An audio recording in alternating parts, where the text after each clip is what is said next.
ایک حدیث مبارکہ میں آتا ہے اور یہ روایت سیدنا حسن لانو سے ہے، وہ فرماتے ہیں کہ جو بندہ نماز کے بعد آیت الکرسی کی تلاوت کر لیتا ہے وہ اگلی نماز تک اللہ کی سپرداری میں آ جاتا ہے۔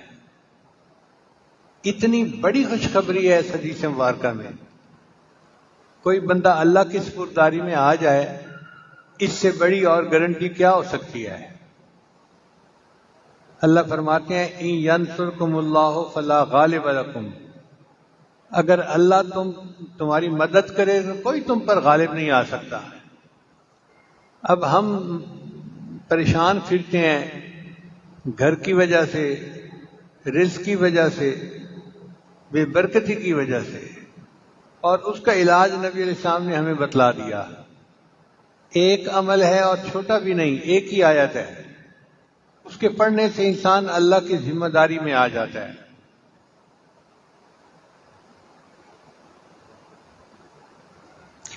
اور ایک حدیث مبارکہ میں ہے کہ ہر نماز کے بعد جو بندہ آیت الکرسی پڑھتا ہے اس کے اور جنت کے درمیان صرف موت کا فاصلہ ہوتا ہے۔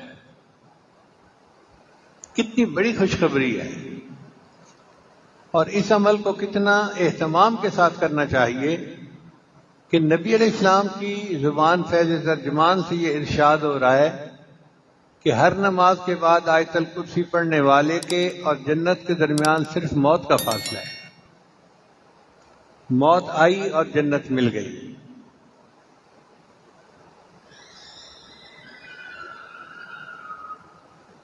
اور ایک حدیث مبارکہ میں آتا ہے کہ جو بندہ آیت الکرسی رات کو سوتے ہوئے پڑھ لیتا ہے اللہ تعالیٰ اس کی بھی حفاظت فرماتے ہیں، اس کے گھر والوں کی بھی حفاظت فرماتے ہیں، اور اس کے پڑوسیوں کی بھی حفاظت فرماتے ہیں۔ سبحان اللہ، کیا خوبصورت عمل ہے کہ بندے کی بھی حفاظت ہوتی ہے، اہل و عیال کی بھی، اور قریب کے گھر والوں کی بھی حفاظت ہو جاتی ہے اس کے اندر۔ اس لیے اس عمل کو بہت اہتمام سے کرنے کی ضرورت ہے۔ سیدہ عائشہ رضی اللہ عنہا فرماتی ہیں کہ ایک اجنبی آیا اور اس نے نبی علیہ الصلوۃ والسلام سے پوچھا، اے اللہ کے حبیب وسلم، میرے رزق میں برکت نہیں ہے۔ یہ وہ شکایت ہے جو ہر بندہ ہی تقریباً آج کر رہا ہے۔ تو نبی علیہ السلام نے فرمایا کہ آیت الکرسی کہاں گئی؟ اگر تم آیت الکرسی پڑھ لو گے تو اللہ تمہارا کھانے اور سالن کے اندر برکت عطا فرما دیں گے، یعنی تم جتنا پکاؤ گے اہل خانہ اس کو سیر ہو کر کھائیں گے، ان کو کمی نہیں محسوس ہوگی۔ ہم اپنے وسائل کی کمی کا تو شکوہ کرتے رہتے ہیں، تنخواہ تھوڑی ہے، فلاں ہے، فلاں ہے، فلاں ہے، اس طرف دھیان نہیں جاتا کہ ہم آیت الکرسی پڑھیں تاکہ ہمارے رزق میں برکت پیدا ہو جائے۔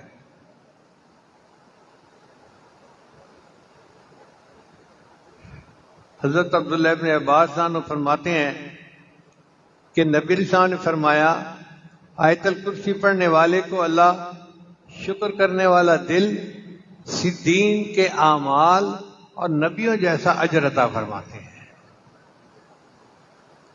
کتنی بڑی نعمتیں جو مل رہی ہیں، شکر کرنے والا دل، صدیقین کے اعمال اور نبیوں کے جیسا اجر عطا فرماتے ہیں۔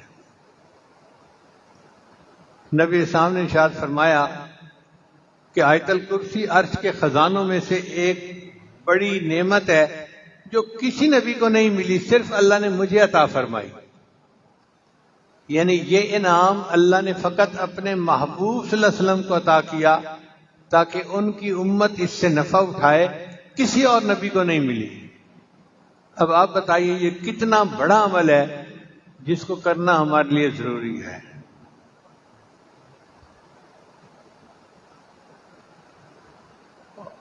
ایک حدیث مبارکہ میں ہے کہ نبی اسلام نے ایک صحابی سے پوچھا کہ قرآن مجید کی عظیم ترین آیت کون سی ہے؟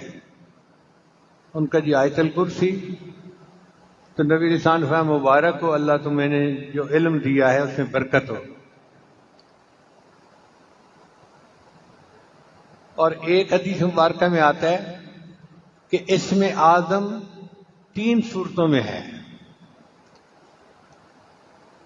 ایک سورہ بقرہ، دوسرا سورہ آل عمران اور تیسرا سورہ طٰہٰ۔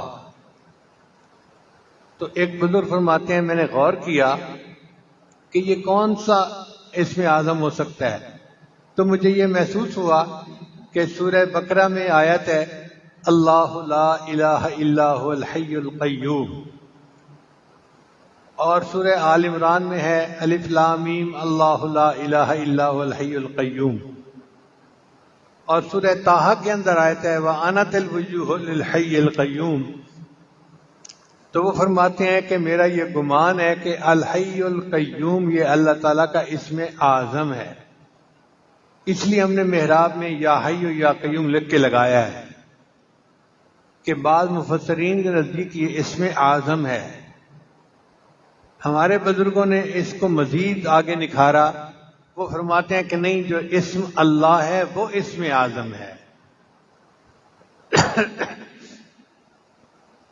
بہرحال یہ قرآن مجید کی عظیم ترین آیت ہے، اور وہ خاص نعمت ہے جو اللہ نے فقط اپنے پیارے محبوب صلی اللہ علیہ وسلم کو عطا فرمائی، کسی اور نبی کو عطا نہیں کی گئی، اور نبی علیہ السلام نے ہم تک یہ امانت پہنچا دی۔ ہمارا حال دیکھو کہ ہم اس عمل کی طرف دھیان ہی نہیں کرتے، سوچتے ہی نہیں۔ اللہ تعالی ہمیں باقاعدگی کے ساتھ اس عمل کو کرنے کی توفیق عطا فرمائے۔ یہ کلمات پڑھتے جائیے، بسم اللہ الرحمن الرحیم، لا الہ الا اللہ محمد الرسول اللہ، آمنت باللہ وملائکتہ وکتبہ ورسلہ والیوم الآخر والقدر خیرہ وشرہ من اللہ تعالی والبعث بعد الموت، آمنت باللہ کما ہوا باسمائہ وصفاتہ وقبلت جمیع احکامہ اقرارا باللسان وتصدیقا بالقلب، اشہد ان لا الہ الا اللہ واشہد ان محمدا عبدہ ورسولہ، استغفر اللہ ربی من کل ذنب واتوب الیہ برحمتک یا ارحم الراحمین۔ ان کلمات کو پڑھنے سے ہم تو طائب ہو چکے ہیں۔ 5 اعمال ہیں، ان کو کریں گے تو اللہ تعالیٰ دل کو منور کریں گے۔ پہلا عمل ہے 100 مرتبہ استغفار پڑھنا صبح و شام، دوسرا عمل ہے 100 مرتبہ درود شریف پڑھنا، تیسرا عمل ہے قرآن مجید کی تلاوت روزانہ کرنا، چوتھا عمل ہے چلتے پھرتے ہر وقت دل میں اللہ کو یاد کرنا، اور 5واں ہے مراقبہ کرنا۔ مراقبہ تمام اعمال کا لب لباب اور نچوڑ ہے۔ طریقہ بہت آسان ہے، جب صبح و شام نماز پڑھ کے فارغ ہوں تو تھوڑی دیر کے لیے اللہ سے لو لگا کے بیٹھیں کہ اللہ کی رحمت آ رہی ہے، میرے دل میں سما رہی ہے، میرے دل کی ظلمت اور سیاہی دور ہو رہی ہے، اور میرا دل اللہ اللہ اللہ بول رہا ہے، میں سن رہا ہوں۔ زبان سے نہیں پڑھنا، دل پڑھ رہا ہے، میں سن رہا ہوں، یہ گمان کرنا ہے۔ اور حدیث مبارکہ میں آتا ہے انا عند ظن عبدی بی، میں بندے کے ساتھ اس کے گمان کے مطابق معاملہ کرتا ہوں۔ جب بندہ یہ گمان لے کے بیٹھتا ہے تو کچھ ہی دنوں میں اس کے دل میں اللہ کی ایسی محبت پیدا ہوتی ہے کہ اس کو محسوس ہوتا ہے کہ میرے دل سے اللہ اللہ اللہ کی آواز آ رہی ہے۔ وہ جن کا عشق صادق ہے وہ کب فریاد کرتے ہیں، لبوں پہ مہر خاموشی دلوں میں یاد کرتے ہیں۔ ہم بھی اپنے اللہ کو اپنے دلوں میں یاد کریں۔ اللہ